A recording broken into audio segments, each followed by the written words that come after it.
वतन प्यारे वतन पाक वतन है मेरे प्यारे वतन, है वतन प्यारे वतन पाक वतन है मेरे प्यारे वतन। थैंक यू वेरी मच, आप लोग आए यहाँ पे। 23 मार्च पाकिस्तान का यौम दिन, हम ओवरसीज़ पाकिस्तानियों के लिए बड़ी अहमियत का दिन है।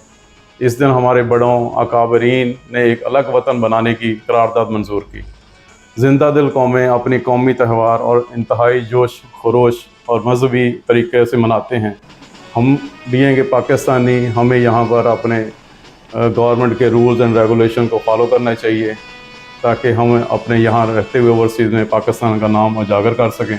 और हमारी तरफ से, पेट्रोफास की तरफ से तमाम अहले वतन को, तमाम ओवरसीज़ पाकिस्तानियों को यौम पाकिस्तान की बहुत बहुत मुबारकबाद। पाकिस्तान जिंदाबाद।